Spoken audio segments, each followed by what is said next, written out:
अस्सलाम वालेकुम। Special education teacher की तैयारी के लिए ये 9th लेक्चर रिकॉर्ड किया जा रहा है। मैं मोहम्मद अजमल खान हूं और आप मेरा YouTube channel special education with Ajmal Khan देख रहे हैं। फेडरल स्पेशल एजुकेशन डिपार्टमेंट के अंदर अगर सीनियर टीचर की जॉब हो, सब्जेक्ट स्पेशलिस्ट की जॉब हो, लेक्चरर स्पेशल एजुकेशन की जॉब हो, या पंजाब के अंदर जूनियर स्पेशल एजुकेशन टीचर की जॉब हो, या सीनियर स्पेशल एजुकेशन टीचर की जॉब हो, तो ये लेक्चर इक्वली यूजफुल है। आज हम डिसेबिलिटी स्पेसिफिक टीचिंग के लिहाज से फिजिकल डिसेबिलिटी या मोटर डिसेबिलिटी जिसे हम कहते हैं, फिजिकल इम्पेयरमेंट या मोटर इम्पेयरमेंट के हवाले से 50 इंपॉर्टेंट कॉन्सेप्ट्स देखेंगे। और ये 50 इंपॉर्टेंट कॉन्सेप्ट्स जो हैं, ये कहीं ना कहीं आप इनके बारे में कुछ ना कुछ जानकारी मोस्ट प्रोबेबली रखते होंगे। हो सकता है कुछ कॉन्सेप्ट्स आपके लिए न्यू हों, या जिस अंदाज में मैं बयान करूं हो सकता है कि वो आपके लिए डिफरेंट हो। क्योंकि जब हम डिसेबिलिटी की बात करते हैं तो डिसेबिलिटी के स्पेसिफिक, चाहे हियरिंग इम्पेयरमेंट है, चाहे विजुअल इम्पेयरमेंट है, चाहे फिजिकल डिसेबिलिटी है, तो हर डिसेबिलिटी के अकॉर्डिंग हमें अपनी पेडागोजी, हमें अपनी टीचिंग मेथड्स, हमें अपनी टीचिंग टेक्निक्स, हमें अपनी टीचिंग अप्रोच को मॉडिफाई करना पड़ता है, एडजस्ट करना पड़ता है, अडेप्ट करना पड़ता है, मोल्ड करना पड़ता है। तो अगर किसी बच्चे को, या हमारी क्लास में जो बच्चे हैं वो फिजिकल डिसेबिलिटीज के हामिल हो, यानी उनको मोटर इम्पेयरमेंट्स हो, ग्रास मोटर स्किल्स में उनको इशू हो, फाइन मोटर स्किल्स का उनको इशू हो, तो उस सूरत में हम जब उनको डिसेबिलिटी, उनकी डिसेबिलिटी को अकाउंट में रखते हुए, taking into account taking into account their disability, I mean motor impairment और physical disability, what should be our teaching strategy, इस हवाले से हमारा लेक्चर है। So let's have a start.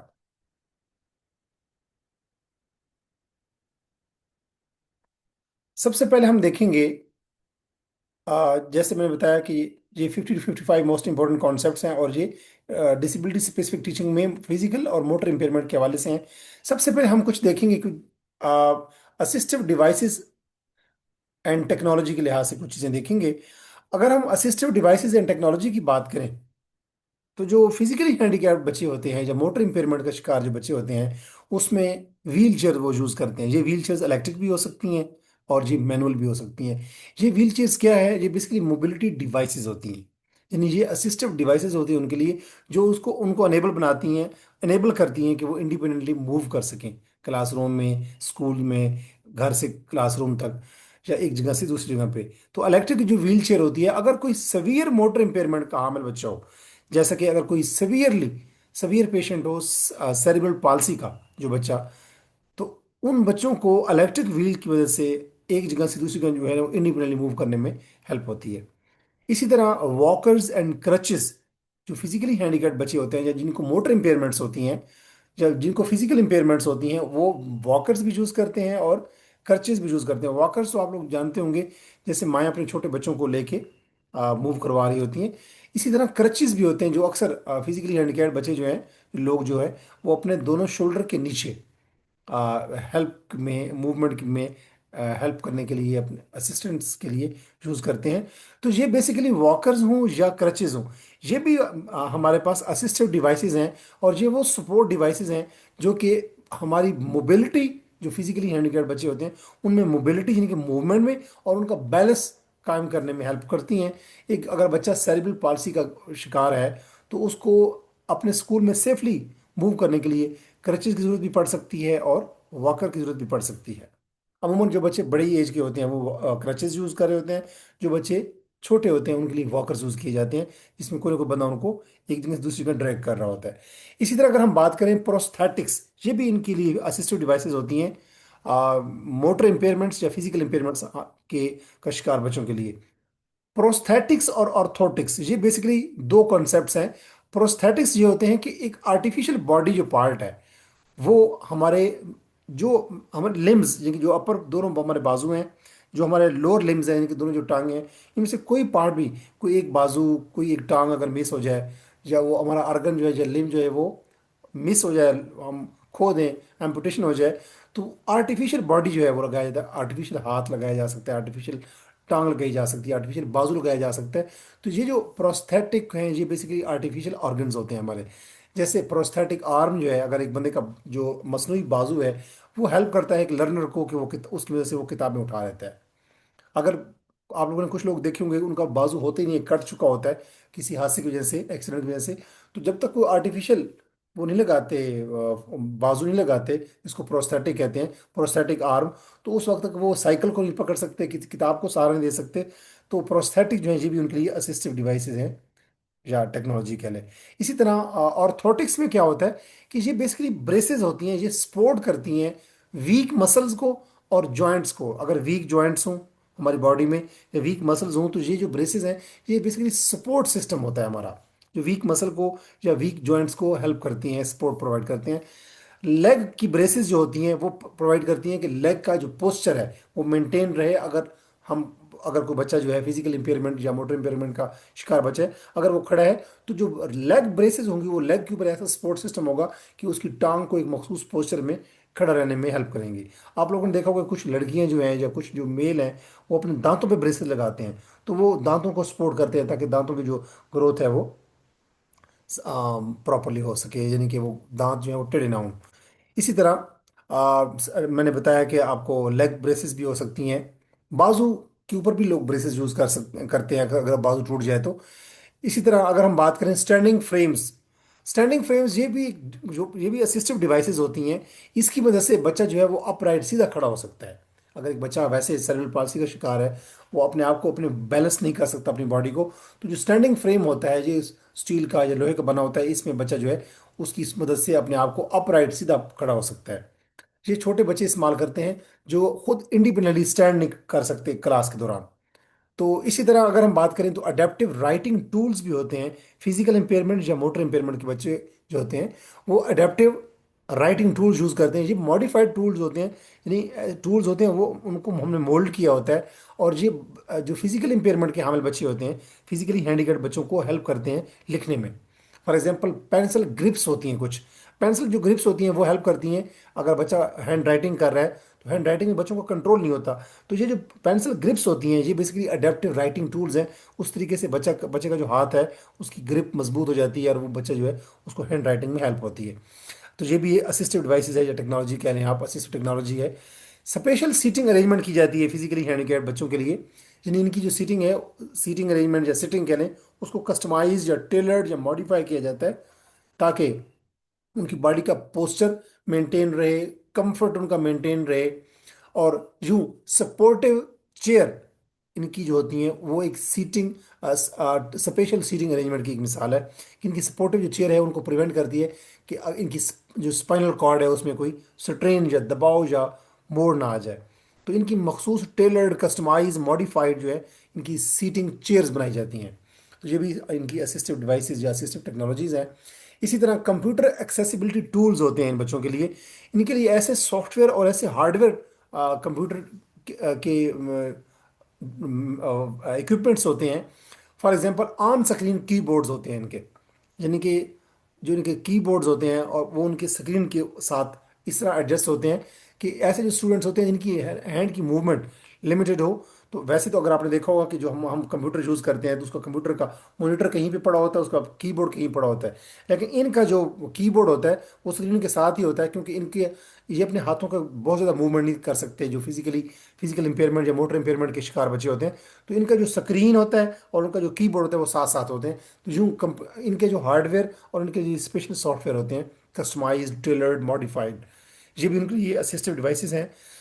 Voice recognition software होते हैं, बेसिकली ये speech into text software use करते हैं कि जिनकी ये गुफ्तगू करते हैं, जब ये बोलते हैं तो जो ये बोलते हैं वो टेक्स्ट की फॉर्म में लिखा हुआ आ जाता है। तो एक स्टूडेंट जो है वो आंसर डिक्टेट करेगा, यानी कि अगर एक फिजिकली हैंडीकैप्ड बच्चा है उससे आप ये तो नहीं कर सकते कि वो जो है वो 800 अल्फाज पे या 1500 अल्फाज पे मबनी एक मजमून लिखे, क्योंकि उन बच्चों को बाद औक़ात जो फिजिकल इंपेयरमेंट या मोटर इंपेयरमेंट के शिकार बच्चे होते हैं उनको हैंड राइटिंग में इशूज़ होते हैं, तनाव होता है, खिंचाव होता है, स्टिफनेस होती है, कॉन्ट्रैक्शंस होते हैं, स्पैज्म होता है, स्पैस्टिक मूवमेंट्स होती हैं। तो इन बच्चों के लिए ये ऐसे सॉफ्टवेयर होते हैं कि ये जब बोलते हैं तो जो ये बोलते हैं उस और सॉफ्टवेयर उनको आवाज़ को रिकग्नाइज करके, स्पीच को रिकग्नाइज करके उसको टेक्स्ट में कन्वर्ट कर देता है। तो ये बोलेंगे और वो सॉफ्टवेयर इनकी स्पीच को कन्वर्ट करेगा टेक्स्ट में, और ये अपने टीचर को दिखाएंगे और वो उसको चेक करेगा। तो ये भी वॉइस रिकग्निशन सॉफ्टवेयर जो स्पीच इनटू टेक्स्ट सॉफ्टवेयर होते हैं, ये भी इनके लिए असिस्टेड डिवाइसेस हैं। इसी तरह अगर हम बात करें, स्विच डिवाइसेस इनके लिए होते हैं, सिंगल बटन डिवाइसेस इनके लिए होते हैं, जो बेसिकली इक्विपमेंट को कंट्रोल करने में हेल्पफुल होते हैं। फॉर एग्जांपल ये एक स्विच को प्रेस करते हैं जिससे वो एक कंप्यूटर ऑपरेट हो रहा होता है। अदरवाइज आपने देखा होगा कि कंप्यूटर की ऑपरेटिंग या बूटिंग के लिए हम कहीं ना कहीं कोई स्विच लगा रहे होते हैं, कहीं केबल लगा रहे होते हैं, कहीं बटन प्रेस कर रहे होते हैं। तो इनका एक ही सिंगल बटन को ये प्रेस करेंगे तो कंप्यूटर इनका ऑन हो जाएगा। यानी कंप्यूटर की तमाम जो बूटिंग का जो प्रोसेस है वो एक ही बटन का मोहताज होगा। ये एक ही बटन प्रेस करेंगे और कंप्यूटर सारा, कंप्यूटर उसके साथ जो एंसिलरी जितने भी डिवाइसेस जुड़े हुए हैं, प्रिंटर है, सब कुछ ऑन हो जाएगा, ताकि इनको ज़्यादा मूवमेंट ना करनी पड़े। इसी तरह एक कंसेप्ट है इनके लिए AAC, augmentative and alternative, alternative communication. Augmentative, augment कहते हैं बढ़ाने को, और अल्टरनेटिव का मतलब ये है कि एक की जगह पे दूसरा जो ऑप्शन होता है उसको हम कहते हैं अल्टरनेटिव, नेबर बदल। तो इनके जो ऑगमेंटिव और अल्टरनेटिव कम्युनिकेशन जो होती है, ये बेसिकली सिस्टम सपोर्ट कम्युनिकेशन होते हैं। यानी कि ये ऐसे सिस्टम्स होते हैं जो सपोर्ट करते हैं कम्युनिकेशन को।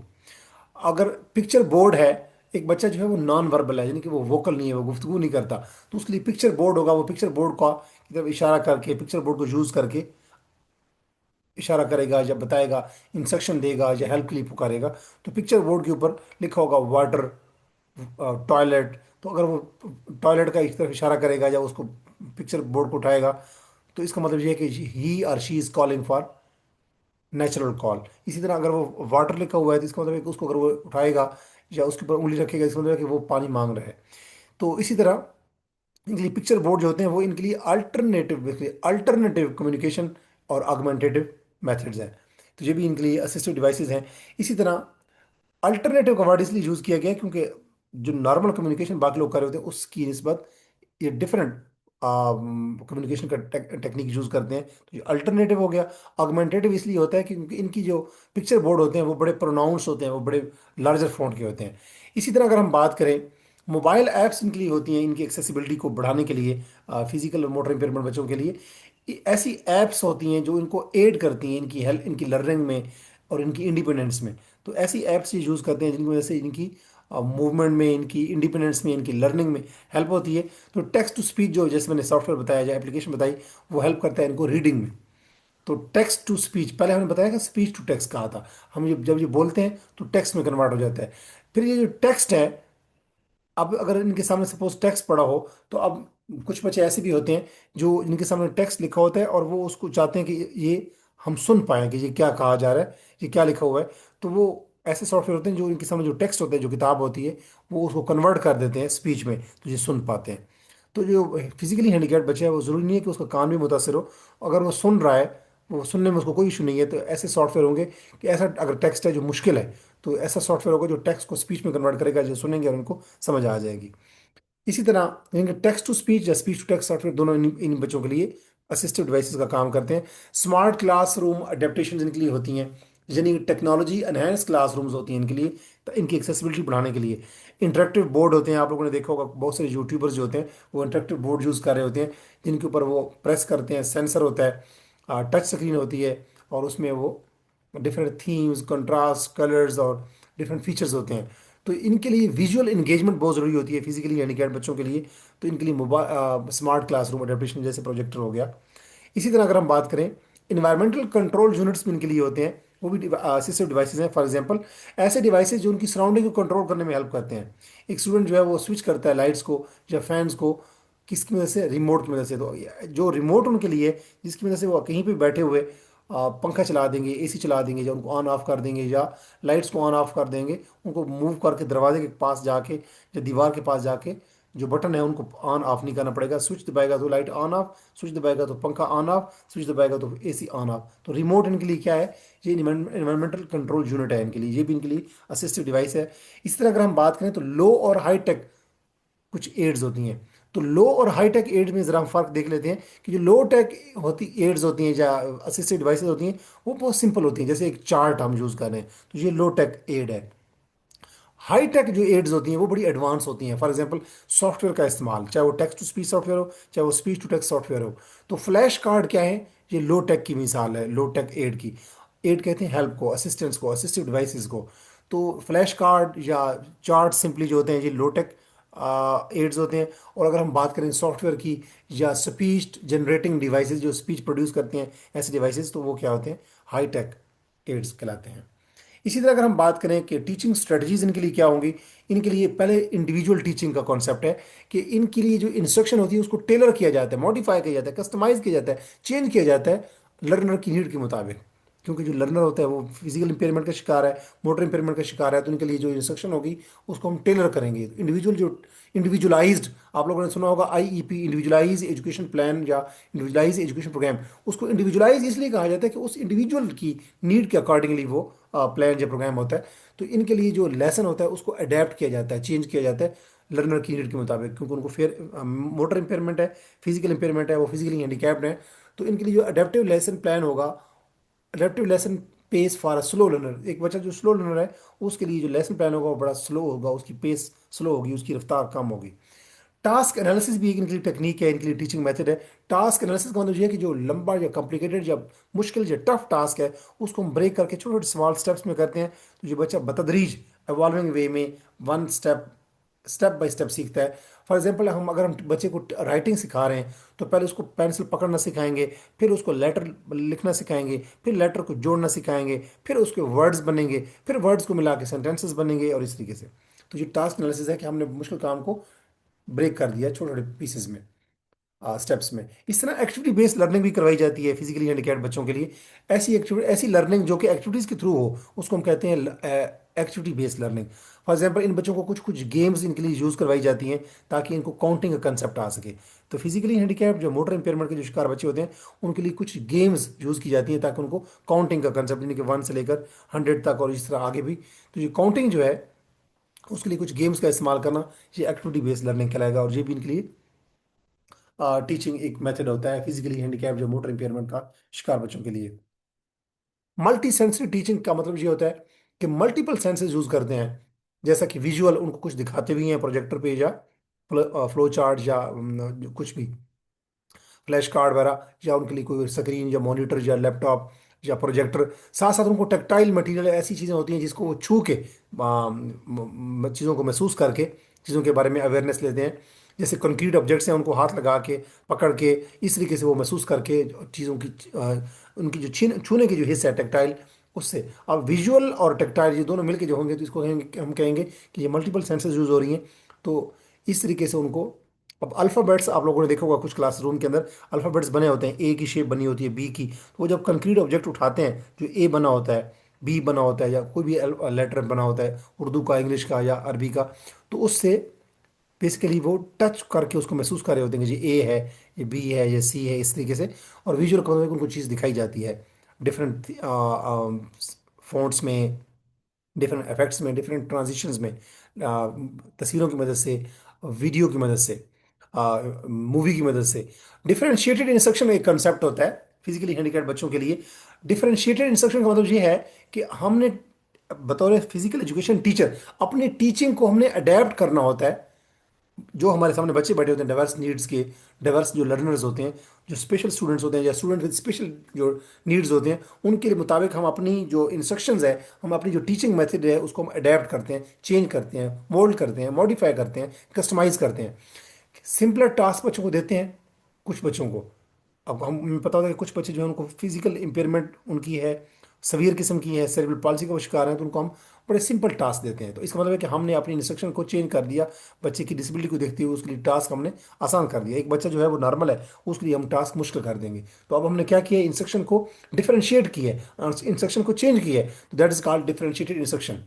इस तरह एक और कंसेप्ट है स्कैफोल्डेड लर्निंग। स्कैफोल्डेड लर्निंग का मतलब ये होता है कि बच्चे को टेम्पररी सपोर्ट दी जाती है। स्कैफोल्डिंग का कंसेप्ट ये होता है कि बच्चे को थोड़ा सा सपोर्ट देना ताकि बच्चा जो है वो एक चीज़ को सीख जाए। एक टीचर जो है वो असिस्ट करता है और फिर आहिस्ता आहिस्ता आहिस्ता अपनी असिस्टेंट्स को, सपोर्ट को हटाता जाता है ताकि बच्चा जो है वो इंडिपेंडेंट होना शुरू हो जाए। इसको हम कहते हैं स्कैफोल्डेड लर्निंग, यानी टेम्पररी सपोर्ट की मदद से बच्चे को लर्निंग करवाना या उसको टीचिंग करवाना। एक और कंसेप्ट है कि हम कंक्रीट और मटेरियल यूज़ करते हैं इन बच्चों के लिए जो फिजिकली हैंडिकैप्ड बच्चे होते हैं या फिजिकल इंपेयरमेंट के शिकार होते हैं, तो इनको रियल ऑब्जेक्ट्स दिखाए जाते हैं, महसूस करवाए जाते हैं, पकड़ाए जाते हैं, इनको होल्ड करते हैं टेक्टाइल लर्निंग से ये। तो इनको कुछ ब्लॉक्स दिए जाते हैं जो कि इनके लिए मैथ के कॉन्सेप्ट हेल्प करने में हेल्पफुल होते हैं। जैसे अबेकस हुआ करता था, उसमें भी डिफरेंट बॉल्स होती थी जो डिफरेंट रॉड्स में रखी जाती थी। अब अगर एक रॉड है उसमें 3 बॉल्स हैं, पिछले रॉड में 0 बॉल, 2 बॉल्स हैं, तो ये 32 का कंसेप्ट बनता था। तो ये जो अबेकस है और इस तरह की जो बाकी जो रियल ऑब्जेक्ट्स हैं लर्निंग के लिए, तो ये कंक्रीट मटेरियल के जरिए बच्चे सीखते हैं। पीयर ट्यूटरिंग का मतलब ये है कि एक स्टूडेंट जो है वो दूसरे साथ वाले स्टूडेंट को हेल्प कर रहा होता है, खासतौर पर नॉर्मल स्टूडेंट साथ वाले स्पेशल बच्चे की हेल्प कर रहा होता है, तो इसको हम कहते हैं कि एक पीयर, यानी कि एक साथी जो है, एक कुलीग जो है, एक बच्चे क्लासमेट जो है, वो हेल्प करता है एक बच्चे को नोट टेकिंग में, डायरी लिखने में। कोऑपरेटिव लर्निंग का मतलब क्या होता है कि ग्रुप बेस्ड लर्निंग होती है बेसिकली। जैसे कोऑपरेटिव लर्निंग से मुराद है कि कोऑपरेशन होती है, कोलैबोरेशन होती है, कोऑर्डिनेशन होती है। तो एक ग्रुप होता है, उसको एक प्रोजेक्ट दिया जाता है और तमाम उस ग्रुप के जितने भी स्टूडेंट्स होते हैं, चाहे वो नॉर्मल बच्चे हैं, चाहे वो स्पेशल हैं, चाहे वो फिजिकली हैंडीकैप्ड हैं, वो आपस में मिलकर एक प्रोजेक्ट पे काम करते हैं। That is called cooperative learning. ये भी एक इनकी टीचिंग मेथडोलॉजी की, इनको पढ़ाने के एक तरीकाकार है। फ्लेक्सिबल सीटिंग का मतलब ये है कि इनकी जो सीटिंग होती है वो वेरीड होती है। वेरीड मतलब कि चेंजिंग होती रहती है उसमें। तो इनको इनको कुशंस प्रोवाइड किए जाते हैं और इनकी जो चेयर्स होती हैं वो एडजस्टेबल होती हैं। जैसे अगर कोई बंदा हेयर ड्रेसर पे जाए, हेयर ड्रेसर के पास या हेयर सलून पे जाए, तो वो जो चेयर्स होती हैं उनको ऊपर नीचे आगे पीछे दाएं बाएं किया जा सकता है। तो जो एडजस्टेबल चेयर्स होती हैं उनको हम फ्लेक्सिबल चेयरिंग सीटिंग कहते हैं। इन बच्चों की नीड्स के मुताबिक, अगर किसी बच्चे का स्पाइनल कॉर्ड का इशू है, बैकबोन का इशू है, लेग्स का इशू है, बाजू का इशू है, तो उस हिसाब से चेयर को एडजस्ट किया जा सकता है, तो उसको हम कहते हैं फ्लेक्सिबल सीटिंग। तो ये भी उनकी टीचिंग में हेल्पफुल होता है। इसी तरह मॉडिफाइड राइटिंग टास्क होते हैं कि इनकी जो राइटिंग डिमांड होती है उनको हम मॉडिफाई करते हैं, एडजस्ट करते हैं। यानी कि एक स्टूडेंट को हम अलाउ करते हैं जो फिजिकली हैंडिकैप्ड बच्चा हो, सेरेब्रल पाल्सी का बच्चा हो, कि आप वो शॉर्ट आंसर लिखें। जो बच्चा ठीक होगा उसको हम कहेंगे आप लॉन्ग आंसर लिखें।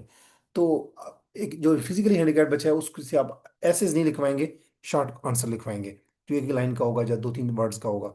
अल्टरनेटिव असेसमेंट मेथड, इनकी जब असेसमेंट की जाती है या एवेल्यूएशन की जाती है, वो भी ट्रेडिशनल वे में नहीं होती बल्कि नॉन ट्रेडिशनल वे में होती है।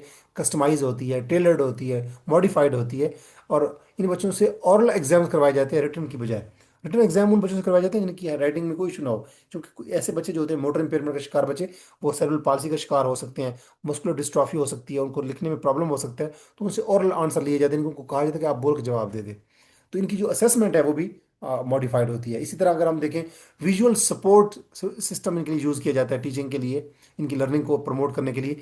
यानी विजुअल एड्स का मतलब ये है कि इनके अंडरस्टैंडिंग को बढ़ाने के लिए, इनकी एब्स्ट्रैक्ट थिंकिंग को प्रमोट करने के लिए इनको विजुअल सिखाए जाते हैं, चाहे वो पिक्चर है, चाहे वो वीडियो है, चाहे वो मूवी है। तो चार्ट्स दिखाना, डायग्राम दिखाना, टेबल्स दिखाना, और और वो एक्स एक्सेस, वाई एक्सेस, जी एक्सेस, यानी कि वो 3D इफेक्ट्स हो सकते हैं, ट्रांजिशंस हो सकती हैं।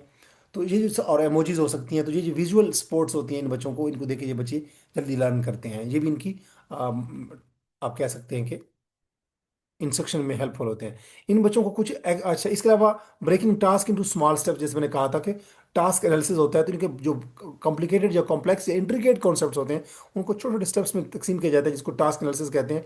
तो ये मैथ की जो प्रॉब्लम है उनको सॉल्व करने के लिए ये स्टेप बाय स्टेप इनको पढ़ाया जाता है।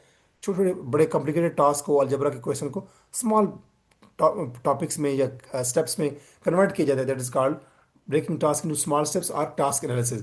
और इनको एक्स्ट्रा टाइम दिया जाता है क्योंकि ये आराम से लिख रहे होते हैं, इनको राइटिंग में प्रॉब्लम होता है, तो इनको एक्स्ट्रा टाइम देना इनकी टास्क की कंप्लीशन के लिए, इनके एक्सटेंडेड एग्जाम टाइम देना, ये भी बेसिकली इनकी असेसमेंट में और इंस्ट्रक्शन में हेल्पफुल होते हैं। यानी कि हम अकोमोडेशन प्रोवाइड कर रहे हैं बेसिकली। इसी तरह अगर असिस्टिव टेक्नोलॉजी ये बच्चे यूज़ करते हैं टीचिंग में, अगर अगर ऐसे बच्चों को पढ़ाना हो, तो जो टीचर्स होते हैं वो अपने पढ़ाने के दौरान असिस्टिव डिवाइसेज यूज़ करते हैं, जिनकी असिस्टिव टेक्नोलॉजीज यूज़ करते हैं। यानी कि वो टेक्नोलॉजी के टूल्स यूज़ कर रहे होते हैं साथ साथ। इनके लिए टैबलेट्स यूज़ करना, लैपटॉप यूज़ करना, प्रोजेक्टर यूज़ करना, इंटरेक्टिव मीडिया यूज़ करना। तो इससे ये क्या है कि हम इनके लिए, इनकी टीचिंग के लिए असिस्टिव डिवाइसेज या असिस्टिव टेक्नोलॉजीज यूज़ कर रहे हैं। ये वो लो टेक भी हो सकती हैं, हाई टेक भी हो सकती हैं। फिजिकल सपोर्ट टेक्निक्स भी कुछ होती हैं, यानी ऐसे बच्चों को फिजिकल असिस्टेंस प्रोवाइड करना जो कि मोटर इंपेयरमेंट के शिकार हो। जैसे कि अगर एक बच्चा लिखने में मुश्किल आ रही है, तो उसके हाथ को पकड़ना, होल्ड करना, गाइड करना कि आप इसे अपने हाथ को ऐसे मूव करें। तो इस तरीके से उनके हाथ को पकड़ के मैनुअल सपोर्ट, फिजिकल सपोर्ट देना, that is called physical support technique. इसी तरह अगर हम बात करें रेपिटिशन और री इन्फोर्समेंट, इनके लिए जो रिवार्ड्स होते हैं पॉजिटिव रीइंफोर्समेंट की मिसाल है रिवार्ड्स। और इनको जो प्रैक्टिस करवाई जाती है वो बार बार करवाई जाती है, तो रेपिटेशन करवाई जाती है और इंसेंटिवाइज किया जाता है, रिवार्ड दिया जाता है, पॉजिटिव रीइंफोर्समेंट की जाती है, ताकि इन सपोज इनकी अप्रिसिएशन की जाती है, इनकी इनको इंकरेज किया जाता है ताकि ये अपने खास बिहेवियर को बार बार रिपीट करें और उनके अंदर वो आदत हैबिट डेवलप हो जाए। इस तरह मोटिवेशन स्ट्रेटजीज यूज़ की जाती है इनको पढ़ाने में, यानी कि इनको इनकी इंकरेजमेंट की जाती है। कैसे? इनको रिवार्ड दे के, प्राइज दे के, शील्ड दे के, अच्छे कलमात अदा करके, थपकी दे के। इसी तरह इंक्लूसिव टीचिंग प्रैक्टिसेस भी जो फिजिकली हैंडीकैप्ड या मोटर इंपेयरमेंट के शिकार बच्चे हैं उनके लिए इंक्लूसिव टीचिंग स्ट्रेटजीज भी अडॉप्ट की जाती हैं। यानी ऐसी टेक्निक से अडॉप्ट करना जिसमें तमाम बच्चे, जो जिसको ऐसी टेक्निक जिसको सारे बच्चे, चाहे बच्चा नॉर्मल है, चाहे फिजिकली हैंडीकैप्ड है, चाहे विजुअल इंपेयर्ड है, चाहे हियरिंग इंपेयर्ड है, चाहे इंटेलेक्चुअली डेफिशिएंट है, वो सारे बच्चे उसको समझ रहे हो। यानी अपने लेसन्स को अडेप्ट करना, चेंज करना, मॉडिफाई करना, ताकि जो डिफरेंट डिसेबिलिटीज़ का शिकार बच्चे हैं सारे उसको समझ पाए। इसी तरह अगर हम बात करें क्लासरूम मैनेजमेंट और इंक्लूजन के हवाले से, कुछ कंसेप्ट हैं क्लासरूम मैनेजमेंट के अगर हवाले से देखिए, तो इंक्लूसिव एजुकेशन का एक कॉन्सेप्ट है जो मैं पहले भी पिछली वीडियो में भी डिस्कस कर चुका हूँ, कि एक ऐसी सेटिंग जो जनरल स्कूल है उसमें जनरल क्लासरूम है, उसमें स्पेशल बच्चे भी वहाँ बैठ जाते हैं, तो एजुकेटिंग ऑल स्टूडेंट्स टुगेदर, उसमें पर्सन विद डिसबिलिटीज भी होंगे, I mean student with disabilities भी होंगे, नॉर्मल स्टूडेंट्स भी होंगे, तो तमाम लर्नर्स जो हैं, चाहे वो स्पेशल्स हैं चाहे वो नॉर्मल हैं, वो इकट्ठे बैठ के जब पढ़ते हैं तो उसको हम कहते हैं कि ये इंक्लूसिव एजुकेशन का कॉन्सेप्ट है।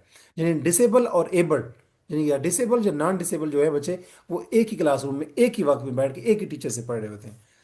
इसी तरह एक वर्ड कंसेप्ट है लीस्ट रेस्ट्रिक्टिव इन्वायरमेंट।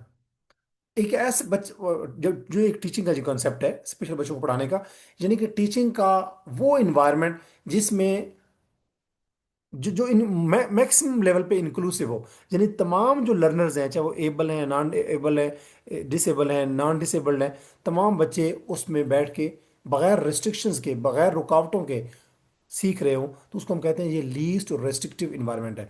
जैसे कि एक रेगुलर क्लासरूम है, उसमें एक एक जनरल स्कूल है, उसमें जनरल क्लासरूम है, उसमें नॉर्मल बच्चे बैठे हैं, उसमें एक स्पेशल बच्चा भी बैठा है, तो हम उसको लीस्ट रिस्ट्रिक्टिव कैसे बना सकते हैं कि उसको साथ सपोर्ट प्रोवाइड करें, इंटरवेंशन दें, उसको फिजिकल सपोर्ट मुहैया कर सकें, उसको साथ असिस्टिव डिवाइसेस दें, व्हील चेयर दें, टेक्स्ट टू स्पीच और स्पीच टू टेक्स्ट सॉफ्टवेयर दें, हार्डवेयर इस तरह का दें कि स्क्रीन और कीबोर्ड साथ साथ हो। तो उससे क्या होगा, हमने एक स्पेशल बच्चे के लिए जनरल स्कूल के जनरल क्लासरूम को क्या कर दिया, लीस्ट रेस्ट्रिक्टिव बना दिए, कि उसके लिए रुकावटें कम से कम कर दी हैं। इसको कंसेप्ट को हम कहते हैं LRE, लीस्ट रेस्ट्रिक्टिव इन्वायरमेंट। और एक और कंसेप्ट है कि बैरियर फ्री इन्वायरमेंट। ऐसे बच्चों के लिए जो फिजिकल इन्वायरमेंट है उसको एक्सेसिबल बनाने की कोशिश की जाती है, कि उनके लिए जो वॉशरूम तक पहुंचना, उनके लिए जो चेयर्स हैं, नॉर्मल जो स्टेप्स वाली चेयर होती है उन पर बच्चे नहीं चढ़ सकते, तो उनके लिए रैंप्स बनाए जाते हैं ताकि वो व्हील चेयर उनकी स्मूथली जा सके। इनके जो वॉशरूम के जो डोर होते हैं वो भी इनके लिए एक्सेसिबल होने चाहिए। तो पूरा जो इन्वायरमेंट है अगर वो एक्सेसिबल बनाया जाए तो हम कहते हैं कि ये बैरियर फ्री इन्वायरमेंट है, इनकी रुकावटें वहाँ नहीं होंगी। जैसे कि रैंप्स लगाना स्टेप बाय स्टेप चेयर्स के लिए की बजाय इनके लिए रैंप्स लगाना, तो ये क्या है, ये basically barrier free environment create करने के मुताबिक होता है इनके लिए। इसी तरह एक कॉन्सेप्ट होता है universal design for learning. Universal design for learning का जो कॉन्सेप्ट है ये भी इनकी क्लासरूम मैनेजमेंट और इंक्लूजन के लिए बड़ा हेल्पफुल होता है, खास तौर पे इंक्लूजन के कॉन्सेप्ट को। इंक्लूजन इसी को कहते हैं कि जब नॉर्मल और स्पेशल बच्चे एक ही जगह पे बैठे हों, उनको एक ही किस्म का इन्वायरमेंट मिले, चाहे वो शॉपिंग का इन्वायरमेंट है, चाहे वो लर्निंग का है, चाहे वो किसी चीज़ का जिम है, वट्सएवर। अगर हम बात करें यूनिवर्सल डिज़ाइन फॉर लर्निंग की, तो ये इनके इन स्पेशल बच्चों के लिए और नॉर्मल बच्चों के लिए ऐसा करिकुलम डिज़ाइन करना जो तमाम लर्नर्स के मुताबिक हो, यानी कि एक ऐसा सिलेबस, एक ऐसा करिकुलम जो physically handicapped, visually impaired, hearing impaired, हर तमाम किस्म के बच्चों के लिए यूजेबल हो, बेनिफिशियल हो, प्रैक्टिसेबल हो। तो मल्टीपल वेज ऑफ टीचिंग, इस यूनिवर्सल डिज़ाइन ऑफ लर्निंग में ऐसा करिकुलम कैसे बनाया जा सकता है जब मल्टीपल वेज ऑफ टीचिंग को इंश्योर किया जाए और मल्टीपल वेज ऑफ असेसमेंट को इंश्योर किया जाए, कि अगर एक बच्चा लिख नहीं सकता तो उससे सुन लें, एक बच्चा जो है वो बोल नहीं सकता तो उससे लिखवा लें, एक बच्चा जो है ना वो सुन सकता है ना बोल सकता है तो उससे एक्टिविटी करवा लें। तो मतलब ये है कि multiple ways of teaching, teaching के लिए मल्टीपल वेज यूज करना, मल्टीपल वेज ऑफ रिप्रेजेंटेशन कह सकते हैं आप, मल्टीपल मीन्स ऑफ रिप्रेजेंटेशन और मल्टीपल मीन्स ऑफ असेसमेंट को अडॉप्ट करते हुए तमाम लर्नर्स को अकोमोडेट करना, इसको हम कहते हैं universal design for learning, UDL। और एक और कंसेप्ट है कि क्लासरूम की एक्सेसिबिलिटी, कि एक क्लास जो है उसको एक्सेसिबल बनाना चाहिए। अगर फिजिकली हैंडीकैप्ड बच्चे उस क्लास का हिस्सा हैं तो उसको तमाम बच्चों जो फिजिकली हैंडिकैप्ड बच्चे हैं, जो मोटर इंपेयरमेंट के शिकार बच्चे हैं, उनकी एक्सेस क्लासरूम तक होनी चाहिए, कि क्लास उनके लिए एक्सेसिबल हो, तक वो क्लास तक इजीली पहुंच सके। यानी कि उनके जो रास्ते हैं वो वाइड होने चाहिए, खुले होने चाहिए, ताकि आराम सुकून से उनकी व्हील चेयर गुजर सके।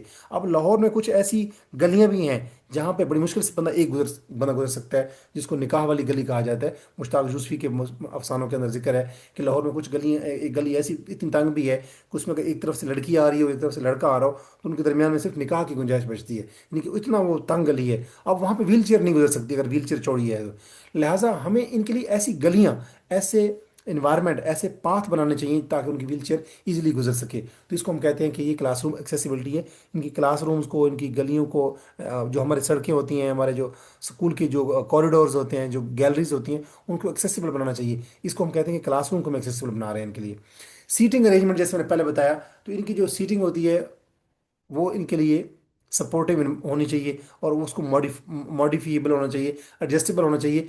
यानी कि एक बच्चे की जो चेयर है, एक तो वो उसको मोल्ड किया जा सके, उसको ओपन किया जा सके, क्लोज किया जा सके, उसकी हाइट ऊपर नीचे की जा सके, उसको एक्सपेंड किया जा सके, आगे पीछे किया जा सके। और फिर इन बच्चों की चेयर टीचर के करीब होनी चाहिए, यानी कि इनकी सीटिंग प्रायोरिटाइज होनी चाहिए। ये भी इनके लिए लर्निंग में और टीचिंग में हेल्पफुल होता है। इसी तरह टाइम मैनेजमेंट इन क्लास, कि इनके लिए बच्चों के जो फिजिकली हैंडिकैप्ड बच्चे होते हैं, जो मोटर इंपेयरमेंट के शिकार बच्चे होते हैं, तो इनके लिए टाइम को इफेक्टिवली यूज़ करना चाहिए, एफिशिएंटली। यानी इनको एक्स्ट्रा टाइम दिया जाना चाहिए ताकि ये अपनी नीड्स को, अपना जो टास्क है उनको फुलफिल कर सकें। तो इनको एक्स्ट्रा टाइम देना असेसमेंट में और पढ़ाने में और मूव करने में। अगर तमाम बच्चों के लिए टाइम रखा हुआ है 8 बजे का, तो अगर इनके लिए आपने रखा हुआ है कि आप 8:30 तक भी क्लास में आ सकते हैं, तो इट इज़, आप कह सकते हैं कि this is called time adjustment, या इसको हम कह सकते हैं कि हमने इनके लिए अकोमोडेशन की है, या इनको ईज प्रोवाइड की है। मैनेजिंग फटीग, फटीग कहते हैं थकावट को। तो अगर ये बच्चे लिखते रहते हैं तो उनके हाथ थक जाते हैं, क्योंकि इनको स्पेस्टिक मुंह होती है, इनको स्टिफनेस होती है मसल में। सेरेब्रल पाल्सी का जो शिकार बच्चे होते हैं, तो इनके लिए फिजिकल स्ट्रेन को, हार्म को, या दबाव को, या प्रेशर को कम करने के लिए, इनकी फटीग को कम करने के लिए इनको फ्रीक्वेंट ब्रेक्स दी जाती हैं, कि आप काम करके थोड़ा सा उनको ब्रेक दी जाती है कि अब आप थोड़ा सा रेस्ट करें। तो ये इस तरीके से उनकी फटीग, उनकी थकावट को दूर किया जाता है, कम किया जाता है। और बिहेवियरल सपोर्ट के अंदर क्या होता है कि इनके बिहेवियर को पॉजिटिवली मोल्ड करने के लिए, इनकरेज करने के लिए, इनके पॉजिटिव बिहेवियर को इंश्योर करने के लिए इनको रिवार्ड दिए जाते हैं, इंसेंटिवाइज दिया जाता है। तो ये बिहेवियरल सपोर्ट कहलाती है फिजिकली हैंडिकैप्ड बच्चों के लिए। इसी तरह अगर हम बात करें, सोशल इंक्लूजन स्ट्रेटजीज इनके लिए होती हैं, यानी कि इन बच्चों को सोसाइटी के अंदर पार्टिसिपेट करवाने के लिए, इनको इनकी इंक्लूजन को इंश्योर करने के लिए, इंक्लूजन ये होता है कि ये तमाम सोसाइटी के अंदर मेन स्ट्रीम हो जाए, ये इंक्लूड हो जाए, खेलों में इंक्लूड हो जाए, क्लास के अंदर इंक्लूड हो जाए, अर्निंग में इंक्लूड हो जाए। तो सोसाइटी में इनको इंक्लूड करने के लिए, इनकी पार्टिसिपेशन को इंश्योर करने के लिए ऐसी ग्रुप एक्टिविटीज़ करवाई जाती हैं, ताकि तमाम बच्चे जो क्लास के हैं, चाहे वो नॉर्मल हैं चाहे वो स्पेशल हैं, वो उसमें इंक्लूडेड होंगे। इससे इससे क्या होगा, उनकी इंक्लूजन में हेल्प होगी। अगर ऐसे बच्चों को हम मार्केट में एंटरप्रेन्योर के तौर पर पेश करते हैं, इनकी दुकानें ओपन करवाते हैं, और इनको अपने पाँव पे खड़ा करने में हेल्प करते हैं, तो that is called financial inclusion. इसी तरह अगर इन बच्चों को सोसाइटी में शादी ब्याह के मौके पे, और मतलब एक दुख सुख के मौके पे अगर ये मूव कर रहे हैं, इनको इलेक्ट्रिक व्हील चेयर प्रोवाइड की गई हैं, एक जगह से दूसरी जगह ये मूव कर सकते हैं easily, that is called social inclusion. तो होपफुली आपको इंक्लूजन का कंसेप्ट भी समझ आ गया होगा। इसी तरह अगर हम बात करें, कुछ psycho social and professional aspects भी हैं फिजिकल इंपेयरमेंट और मोटर इंपेयरमेंट को अगर हम देखें तो। साइको का मतलब है साइकी, माइंड, और सोशल का मतलब है ये सोसाइटी और ये जो इंटरेक्शन हमारा होता है। और प्रोफेशनल एस्पेक्ट्स को भी हम देख लेते हैं कि सेल्फ एस्टीम इनके इश्यूज होते हैं, ये जो फिजिकल इंपेयरमेंट का शिकार बच्चे होते हैं, या मोटर इंपेयरमेंट का शिकार बच्चे होते हैं। अब मैंने देखा है कि कुछ स्पेशल एजुकेशन डिपार्टमेंट के अंदर कुछ हेडमास्टर्स हैं, वो खुद फिजिकली हैंडीकैप्ड हैं। जब वो फिजिकली हैंडीकैप्ड हैं, तो अगर उनको मूव करना पड़े किसी मीटिंग में, सपोज डीसी के ऑफिस में जाना पड़ता है या किसी और ऑफिस में, तो उनको अपने चेयर से एक मरतबा मूव करके नीचे उतरना पड़ता है, और वो अपने अपने हाथों की मदद से, अपने हाथों के नीचे उन्होंने कोई ना कोई रखे होते हैं, कोई कपड़ा शपड़ा, और वो मूव कर रहे होते हैं। अब वो जब मूव कर रहे होते हैं तो वो बाल खुद वो 18वें स्केल के ऑफिसर होते हैं, लेकिन जब वो नीचे ज़मीन के ऊपर मूव कर रहे होते हैं, या क्रॉलिंग कर रहे होते हैं, या इस तरीके से उनको करना पड़े, तो उनको बड़ी उनको उनकी इज़्ज़त नफ्स बड़ी मजरूह होती है कि हम बड़े ऑफिसर हैं, तो हम बाकी लोगों की तरह क्यों नहीं है कि हम भी सीना चौड़ा करके चल फिर सकते हैं। तो ये सेल्फ एस्टीम के इश्यूज भी इनमें होते हैं। तो इनका कॉन्फिडेंस लो होता है आम लोगों की निस्बत, ड्यू टू डिसेबिलिटी। जब डिसेबिलिटी की वजह से आपका कॉन्फिडेंस लो हो एक बच्चे का, कि उसको मोटर इम्पेयरमेंट है, उसको वो भाग नहीं सकता, बाकी लोग रनिंग का कंपटीशन करते हैं, ये रनिंग का कंपटीशन नहीं कर सकते। तो डिसेबिलिटी की वजह से जब कॉन्फिडेंस इंसान का लो हो, तो इसको हम कहते हैं ये सेल्फ एस्टीम का, या इज्जत नफ्स का कोई मसला आ जाता है, और ये फिर पार्टिसिपेट नहीं करते हर किस्म की एक्टिविटी में। जैसे स्पोर्ट्स में उस तरह पार्टिसिपेट नहीं कर पाते, क्योंकि आम इंसान जो है, अब फॉर एग्जांपल मैं भागता हूँ अल्हम्दुलिल्लाह, तो मैं एक मील को 7 मिनट्स में कर सकता हूँ, जैसे कि आर्मी में होता है, पुलिस में होता है। लेकिन अगर एक फिजिकली हैंडीकैप बच्चा है, उसके दोनों जो लोअर लिम्स हैं उसका इशू है, तो वो 7 मिनट में नहीं, उसके लिए हो सकता है कि 20 मिनट रखे जाए, एक्स्ट्रा टाइम रखा जाए। तो चूंकि ये हर किस्म के स्पोर्ट्स में इन्वॉल्व नहीं हो सकते, बाकी लोगों के साथ उस तरह कम्पीट नहीं कर सकते, तो इनमें सेल्फ एस्टीम के इशूज आते हैं। इसी तरह सोशल स्टिग्मा का कॉन्सेप्ट एक है। सोशल स्टिग्मा ये होता है कि सोसाइटी के कुछ नेगेटिव एटीट्यूड इनके साथ जुड़े हुए होते हैं, कि सोसाइटी इनको डिसेबल समझती है, माजूर समझती है, और इनको डिसेबल कहा जाता है। वर्ड डिसेबल खुद जो है ये भी इंसल्टिंग है, डेरोगेटरी है। तो ये सोशल स्टिग्मा है कि सोसाइटी जो है इनके साथ माजूर का लफ्ज़ लगा देती है, इनके ऊपर लेबल लगा देती है कि ये नाम, ये माजूर है, ये डिसेबल है। तो ये सोशल स्टिग्मा है कि सोसाइटी की तरफ से लेबल लगाना, स्टिग्मा लगाना, टैग लगाना, लेबल लगाना, लेबलिंग जिसको हम कहते हैं। तो इसी तरह काउंसलिंग नीड्स, इनके लिए काउंसलिंग, इनको काउंसलिंग नीड की जरूरत होती है।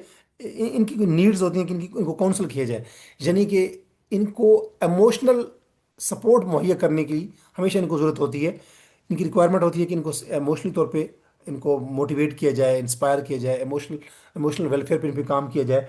तो इनके अगर ये स्पेशल बच्चे स्कूल में आते हैं, तो इनकी स्पेशल काउंसलिंग सेशन रखे जाते हैं। साइकोलॉजिस्ट जो है इनकी काउंसलिंग करता है, इनके साथ गुफ्तगू करता है, इंटरेक्शन करता है, इनको कोशिश करता है कि अगर ये इंट्रोवर्ट है तो गुफ्तगू कर करके इनको एक्सट्रोवर्ट बनाने की कोशिश की जाती है, या कम से कम इनको ओपन करने की कोशिश की जाती है। तो इनकी इमोशनल वूंड्स को एड्रेस करने के लिए इनकी इमोशनल थेरापी या साइकोलॉजिकल थेरापी की जाती है, और यूँ इसको हम काउंसलिंग कहते हैं। फैमिली इन्वॉल्वमेंट के ऐसे बच्चे जो स्पेशल होते हैं, जो खासतौर पे मोटर इंपेयरमेंट का शिकार बच्चे या फिजिकली फिजिकली हैंडीकैप्ड बच्चे होते हैं, उनके पेरेंट्स को भी इन्वॉल्व किया जाता है एजुकेशन के इन्वायरमेंट में, स्पेशल स्कूल स्पेशल स्कूल में, सॉरी। तो इनको होम बेस्ड प्रैक्टिस करवाई जाती है, इनके पेरेंट्स को साथ इन्वॉल्व करके। वो बच्चा स्कूल में 5 घंटे के लिए आता है, बाकी 18-19 घंटे बच्चा पेरेंट्स के पास होता है। तो उनके जो पेरेंट्स होते हैं उनको साथ स्पीच थेरापिस्ट है, ऑक्यूपेशनल थेरापिस्ट है, बिहेवियर थेरापिस्ट है, साइकोलॉजिस्ट है, म्यूजिक टीचर है, कोई भी है, तो वो प्रोफेशनल जितने भी होते हैं, या स्पेशल एजुकेशनिस्ट है, जूनियर स्पेशल एजुकेशन टीचर है, या सीनियर स्पेशल एजुकेशन टीचर है, या सब्जेक्ट स्पेशलिस्ट है, या लेक्चरर है, वो पेरेंट्स को साथ इन्वॉल्व करता है, ताकि बच्चे जो है, पेरेंट्स सीखते हैं कि टीचर कैसे उनको पढ़ा रहा है, स्पीच थेरेपिस्ट कैसे उनको स्पीच करवा रहा है। इसी तरह ये बच्चे जो जब घर जाते हैं, तो पेरेंट्स इनको फिर घर में एंगेज करते हैं। तो इसको हम कहते हैं कि फैमिली इन्वॉल्वमेंट या पेरेंटल इन्वॉल्वमेंट। इसी तरह अगर हम बात करें कि टीचर का जो एटीट्यूड है वो बड़ा इंस्ट्रूमेंटल होता है। पॉजिटिव टीचर का जो एटीट्यूड होगा, जो माइंडसेट होगा, अप्रोच होगी, वो इनकी फिजिकली हैंडीकैप या मोटर इंपेयरमेंट के शिकार बच्चों के लिए बड़ा हेल्पफुल होता है। तो सपोर्टिंग अप्रोच के हामिल जो टीचर होते हैं, वही ट्रू मीनिंग में स्पेशल एजुकेशनिस्ट कहलाते हैं। और टीचर का एटीट्यूड जो है फिजिकली हैंडीकैप या मोटर इंपेयरमेंट के शिकार बच्चों को पढ़ाने में, उनको उनके कॉन्फिडेंस को बूस्ट अप करने में हेल्पफुल होता है। इसी तरह अगर हम बात करें, तो ये जो चीज़ हम पढ़ रहे हैं कि पेरेंट्स को इन्वॉल्व करना, कौन उनकी इमोशनल वेलफेयर पे काम करना, टीचर का एटीट्यूड बेहतर होना, ये क्या है, बेसिकली साइको सोशल इनकी रिक्वायरमेंट है या नीड्स हैं। अच्छा, पीयर अवेयरनेस का प्रोग्राम का ये है कि जो एक बंदे के साथ जो साथी हैं उनको अवेयर करना। अब हमारे स्कूलों के अंदर जो बच्चे होते हैं उनको अवेयर करना कि आपके आसपास स्पेशल बच्चे भी हैं। तो पीयर साथी को कहते हैं। पीयर अवेयरनेस प्रोग्राम का मतलब ये है कि पीयर्स को एजुकेट करना कि डिसेबिलिटी क्या है, ये खुदा की तरफ से है, ये कोई उनके ऊपर कोई सज़ा नहीं है। तो अगर अल्लाह ताला ने इंसानों को लक़द खलक़नल इंसान फ़ी अहसन तक़वीम, अल्लाह ताला ने फरमाया कि मैंने हर इंसान को बड़े खूबसूरत पैदा किया है। जैसे, अच्छा, जैसा अल्लाह ताला, एक और आयत कुरान पाक की आयत है कि अल्लाह ताला जैसा चाहता है वैसा करता है, यानी कि जो अल्लाह ताला इरादा करता है, अल्लाह कहता है कुन, फरमाते हैं, और वो फ़यकून, वो चीज़ हो जाती है। तो अल्लाह ने जैसा चाहा, जिसको जैसा जीन बनाया, जिसकी जैसी डीएनए दिया, जिसको जैसा स्ट्रक्चर दिया, तो अल्लाह ताला ने इंसान को बनाया। तो हमें जो पीयर्स हैं, जो नॉर्मल लोग हैं, जो एबल लोग हैं, जिनको कोई स्पेशल नीड्स नहीं है, जो डिसेबिलिटीज़ नहीं है, उनको स्पेशल बच्चों का पीयर कहा जाता है, साथी कहा जाता है। तो अगर एक इंक्लूसिव स्कूल है, एक इंक्लूसिव इन्वायरमेंट है, तो उसके अंदर जो नॉर्मल बच्चे हैं उनको एजुकेट करें कि वो डिसेबिलिटी को रिस्पेक्ट की निगाह से देखें, ताकि उनके अंदर अवेयरनेस आए कि डिसेबल बच्चों के भी ह्यूमन राइट्स होते हैं। इसी तरह ट्रांजिशन प्लानिंग का एक कंसेप्ट है। ट्रांजिशन प्लानिंग ये होता है कि एक बच्चा स्कूल से निकला, अब हमने उसको प्रैक्टिकल लाइफ में लेके जाना है फ्यूचर में। तो फ्यूचर की स्टेजेस के लिए उसको प्रिपेयर करना, कि एक स्कूल से अब वो जॉब में जाएगा, तो स्कूल में इन्वायरमेंट और था, जॉब में इन्वायरमेंट और होता है। जॉब में जरा स्ट्रिक्ट इन्वायरमेंट होता है, फॉर्मल इन्वायरमेंट होता है, वहाँ पे तकाजे, उसकी रिक्वायरमेंट डिफरेंट है। तो बच्चे को ऐसे प्रिपेयर करना, उसकी ऐसे प्रैक्टिस करवाना, उसकी ऐसी उसको ऐसी एक्टिविटीज़ में इन्वॉल्व करना ताकि वो बच्चा स्कूल से जब प्रैक्टिकल लाइफ में जाए, जॉब में जाए, तो वो इजीली अपने आप को एडजस्ट कर सके इन्वायरमेंट में। That is called transition planning. इसी तरह एक कॉन्सेप्ट है वोकेशनल ट्रेनिंग। ऐसे बच्चे जो फिजिकली हैंडिकैप बच्चे होते हैं, उनको स्किल बेस्ड ट्रेनिंग करवाई जाती है ताकि उनको कल कला वो अपने पाँव पे खड़े हो सके, उनको एम्प्लॉयमेंट अपॉर्चुनिटी मिल सके। यानी उनको कंप्यूटर के ऊपर कंप्यूटर सिखाना, कंप्यूटर स्किल सिखाना। और वो जो कंप्यूटर उनके लिए होते हैं, जैसे मैंने कहा कि वो स्क्रीन और कीबोर्ड उनका साथ साथ होता है, और उनका एक बटन के जरिए उनका लैपटॉप या कंप्यूटर वगैरह ऑन हो रहा होता है। तो इनकी वोकेशनल ट्रेनिंग करवाई जाती है, इनको ऐसी कैशेबल स्किल्स दी जाती हैं ताकि वो कल कला एम्प्लॉयमेंट अपॉर्चुनिटीज हासिल कर सकें। तो इसी तरह अगर हम देखें तो इनके लिए कुछ लीगल प्रोविजंस भी हैं, जैसे आईडीए है, individuals with disabilities education act, और इनके लिए यूनाइटेड नेशन कन्वेंशन है on the rights of person with disabilities, idea, individuals with disabilities education act. ये बेसिकली अमेरिका के अंदर एक एक्ट है। और इसी तरह United nation convention on the rights of person with disabilities. तो ये यूनाइटेड नेशन का, यानी कि अक़वाम मुत्तहिदा का एक कन्वेंशन है, एक चार्टर है, एक उनका एक रेजोल्यूशन पास हुई थी कि जो पर्सन विद डिसेबिलिटीज हैं उनके राइट्स के ऊपर एक कन्वेंशन मुनक़िद किया गया था कि तमाम जो स्पेशल बच्चे हैं, चाहे उनकी कोई भी डिसेबिलिटी है, उनके भी अपने राइट्स हैं, उनके भी ह्यूमन राइट्स हैं, और वो भी उनको वायलेट नहीं किया जाना चाहिए। ये ऐसे लाज हैं दोनों, आइडिया और यूएनसीआरपीडी, जो इंश्योर करते हैं कि डिसेबल पर्सन के राइट्स हैं। जैसे जैसे राइट टू इंक्लूसिव एजुकेशन का मतलब है कि ऐसे स्पेशल बच्चों को भी हक है कि वो जनरल स्कूल में बैठ के, जनरल क्लासरूम में बैठ के, नॉर्मल बच्चों के साथ, नॉर्मल पीयर्स के साथ बैठ के वो पढ़ सकें। तो यूएनसीआरपीडी और आइडिया जो है, इनके लिए लीगल प्रोविजन प्रोवाइड करते हैं इनकी राइट्स के हवाले से। और लास्ट कंसेप्ट जो है कि एक स्पेशल एजुकेशन टीचर का क्या रोल होता है एक फिजिकल इम्पेयरमेंट या मोटर इम्पेयरमेंट के हामिल बच्चे के लिए। एक स्पेशल एजुकेशन जो टीचर होता है, जो फिजिकली हैंडिकैप्ड बच्चों का टीचर होता है, या मोटर इम्पेयरमेंट बच्चों का, मोटर इम्पेयरमेंट के शिकार बच्चों का टीचर होता है, वो उनके लिए एक फैसिलिटेटर का रोल प्ले करता है। एक स्पेशल एजुकेशन टीचर जो है वो डिक्टेटर नहीं होता, वो फैसिलिटेटर होता है। वो बच्चे को इंक्लूसिव लर्निंग के लिए तैयार करता है। इंक्लूसिव का मतलब ये है कि सारी जिंदगी हमने बच्चे को स्पेशल स्कूल में नहीं रखना होता, उसको इस काबिल बनाना होता है कि वो जनरल स्कूल के जनरल क्लासरूम के अंदर बैठ के, नॉर्मल पीयर्स के साथ बैठ के वो पढ़ सके कल कला। और नॉर्मल हमारे जो माशरे के अंदर जो नॉर्मल मार्केट है उसके अंदर जाके वो, उनको ऐसी वोकेशनल ट्रेनिंग दी जाती है कि वो नॉर्मल जो मार्केट है उसमें वो दुकानदार बन के, टेलर बन के, एक कंप्यूटर ऑपरेटर बन के वो काम कर सके। तो इनके करिकुलम, इसके लिए क्या करना होगा, हमारा जो करिकुलम है उसको अडेप्ट करने की जरूरत होती है, मोल्ड करने की, एडजस्ट करने की, मॉडिफाई करने की जरूरत होती है। और इनको ऐसी सपोर्ट की जाती है, ऐसा सपोर्ट सिस्टम प्रोवाइड किया जाता है, चाहे वो असिस्टेड डिवाइसेस की शक्ल में हो या टेक्नोलॉजी की शक्ल में हो। तो इनके करिकुलम को मॉडिफाई किया जाता है और इनको सपोर्ट प्रोवाइड की जाती है, सपोर्ट सिस्टम। वो सपोर्ट सिस्टम सोशल भी हो सकता है, फाइनेंशियल भी हो सकता है, इमोशनल भी हो सकता है, साइकोलॉजिकल भी हो सकता है, कल्चरल भी हो सकता है, एजुकेशनल भी हो सकता है, टेक्नोलॉजिकल भी हो सकता है। तो इनको सपोर्ट्स प्रोवाइड करना ताकि, और इनके करिकुलम को मॉडिफाई करना ताकि ये बच्चे जो है अब मेन सोसाइटी के अंदर मेन स्ट्रीम हो सकें, वो कौमी धारे में शामिल हो सकें, जन इंक्लूसिव स्कूल्स का हिस्सा बन सकें, और मार्केट के अंदर आके एम्प्लॉयमेंट अपॉर्चुनिटीज ये अवेल कर सकें। तो एक स्पेशल एजुकेशन टीचर को बेसिकली एक फैसिलिटेटर होना चाहिए। तो ये पूरा लेक्चर जो था, इसमें हमने फिजिकली हैंडिकैप्ड बच्चों के लिए, मोटर इम्पेयरमेंट के शिकार बच्चों के लिए हमने टीचिंग टेक्निक्स देखी, उनके लिए साइको सोशल रिक्वायरमेंट्स देखी, और इसी तरह क्लासरूम की मैनेजमेंट की टेक्निक्स देखी। तो ये जो 50 to 55 कॉन्सेप्ट्स हैं, ये आज के लेक्चर का एजेंडा था। मैं अपने आने वाले लेक्चर में एक नए थीम के साथ आपकी खिदमत में दोबारा हाजिर हूँगा। इस लेक्चर के बारे में अपने फीडबैक से ज़रूर मुझे आगाह कीजिएगा। और फीडबैक से कैसे आगाह कर सकते हैं कि इस वीडियो के कमेंट सेक्शन के अंदर आप अपना कमेंट लिखिए कि how did you find this lecture. और अगर कोई क्यूरी हो, कोई क्वेश्चन हो, तो इस वीडियो को कमेंट सेक्शन में वो भी लिख सकते हैं ताकि मैं आपकी क्यूरी को एड्रेस कर सकूँ। अगर आप मेरे यूट्यूब चैनल के ऊपर न्यू हैं, तो मैं स्पेशल एजुकेशन टीचर की जॉब्स होती हैं, चाहे जेएससीटी हो, चाहे एसएससीटी हो, चाहे सब्जेक्ट स्पेशलिस्ट हो, चाहे सीनियर टीचर हो, चाहे लेक्चर स्पेशल एजुकेशन हो, उसके लिए अपने इस channel special education with Ajmal Khan की तवसत से, इस चैनल की वसातत से, इस चैनल के की मदद से मैं स्पेशल एजुकेशन की जो डिफरेंट जॉब्स आती रहती हैं उनकी तैयारी के लिए काहे बगाए लेक्चर अपलोड करता रहता हूँ। अगर आप मेरे चैनल के ऊपर न्यू हैं तो इस चैनल को सब्सक्राइब कीजिए ताकि आपको स्पेशल एजुकेशन की तैयारी के लिए, डिफरेंट जो जॉब्स होती हैं उनकी तैयारी के लिए हेल्पफुल, इंसाइटफुल, यूजफुल, बेनिफिशियल जो लेक्चर्स हैं वो बर वक्त मिलते रहें। अपना बहुत सारा ख्याल रखिएगा। अल्लाह नगेबान।